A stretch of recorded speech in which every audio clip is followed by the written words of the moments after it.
Hi, so today we're going to talk about the guidelines for adding tables into your written work using CHHS standards.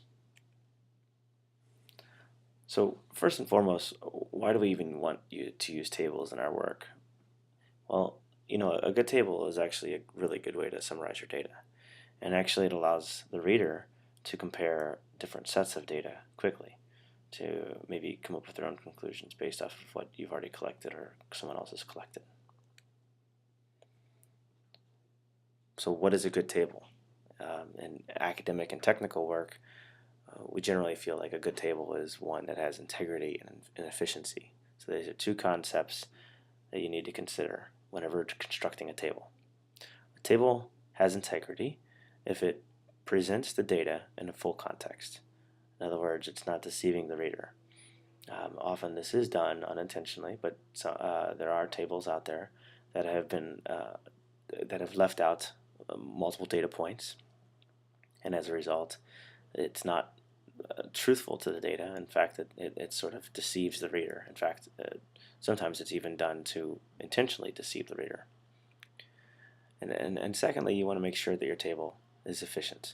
So a table that is efficient presents the most amount of data with least amount of ink. So a lot of important information included in a table with not a lot of bells and whistles. In 385, we actually cover the principles of developing a good table. But we have a whole module on it, but today we're just actually just going to sort of scratch the surface of some of the basic standards we expect in CHHS when creating tables. So what I'm just going to do now is go over some basic do's and don'ts of creating tables. So number one, don't ever cut and paste a table from the internet and put it into your paper. This is done all the time, and it's not correct. It's even if you cite the source, you can't just cut and paste someone else's work into your own under any circumstance. So in general, it's frowned upon to even take a table from the internet, for example, and put it in your own. But if you do need to copy an entire table, for example, for whatever reason, you need to state the conclusions from that person's table and then state the conclusions in your own paper, citing them properly. Also, you'll need to recreate that table. So not copying and pasting it, but in Word, for example, you'll recreate that entire table. And this is probably good because most likely the paper that you're taking it from or the internet website that you're taking it from has presented the data with a lot of bells and whistles or maybe with just not matching up with APA standards. So what you'll need to do is recreate the table by copying the parts that you need and citing the sources of the table that properly follow APA standards. And again, if you're only copying parts of the table, you need to make sure also that you're being very true to the data. That is, that you're at least giving data the enough context to make sense.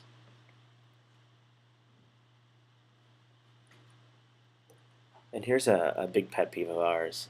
It's if you include a table in your paper, you need to make sure that you refer to it within the text itself. In other words, if I'm reading through a paper, I don't want to suddenly see table 3 pop up without any reference to it in the text at all, anywhere. It just appears, and then after the table, there's nothing referring to it again. It sort of magically appeared, and then it disappears as you move on. And that happens all the time as well. But really what you're trying to do with a table is to present evidence in support of something that you've already made in a text, right? So the table should not be independent of the text whatsoever. It should be just underscoring an idea or highlighting something that you've already mentioned in the text. So what you need to do is make the point you want to make in the text and explain how that table content supports your argument. And only then guide the reader to the table if they want to see the evidence presented in the table by themselves. Okay. And also, by the way, this is why it's really important to number your tables. because when in the text, when you are referring to the table, you need to refer to it as table 1 or table 2 or etc.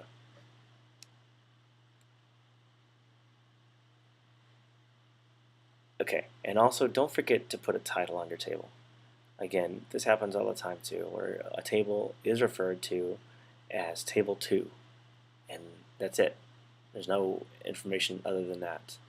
What we need to do is make sure that you have a table that can be a standalone table. So even without the text, I could read the table and understand exactly what's going on. In fact, that's sort of a key point with all tables, is that if you removed all text and only looked at tables within the texts, you should be able to look at the tables and know exactly what is presented in the table. So one of the ways you do that is giving it a title. So a title reflects actually exactly what is going on in the table. You need to be very specific and explicit. Do not assume the readers actually understand what the table is showing. And also make sure that all columns are labeled correctly. So a lot of times there'll be a bunch of data in a table, and one of the columns won't even be labeled. For example, maybe the total column. And that's not helpful for the reader. To act like you don't know the content at all, and then read over a table and make sure that it makes sense to you if you in fact didn't read any of the text. So the next concept is mostly about efficiency, and that is, you don't want bells and whistles in a table. It's unnecessary, it's distraction, and in APA style, actually vertical lines are not even acceptable. So do not put vertical lines in your tables, and you want to make sure again that all your columns in your table are clearly labeled and separated, and as a result, you actually don't even need vertical lines. And again, adding to this concept of efficiency, you don't need too much color either. Now, we understand that a lot of times for reports, for example, for your agency that you're working with, bells and whistles are a bonus that they really want. That's fine, but for our academic standards, we don't want it. So you can, for their internal report and for their own purposes, add color and vertical lines and whatever you want to do. But for our purposes, do not. So tables are there for the purposes of summarizing data, and they should serve that purpose in the most efficient way without creating too many distractions, right? So you can make your table using dark, simple font for numbers and text over a light background, preferably white, but some light shade of color might also be used. And you don't need to include unnecessary characters in your table. Now sometimes you do need to include some characters for footnoting purposes, but in general, if you add a bunch of symbols or characters, actually they just end up cluttering your table, and it make it hard for the reader to get the main point that you're trying to communicate. So generally, keep your decimal points down to, say, 2. A maximum of 1 decimal point if you're going to use percentages, and unnecessary characters should be completely removed. And again, like I said, some symbols actually may be necessary in order to footnote certain aspects of your data, just to avoid sort of unnecessary repetition. Alright, so to summarize, a well-designed table is a great resource for communicating ideas using data. And the don'ts for creating a good table are don't cut and paste the table from the internet into your paper. And don't include a table in your paper without referring to its content in the text. And don't forget to put a title on your table. And don't use vertical lines in your tables. And don't use too much color. And don't include unnecessary characters in your table.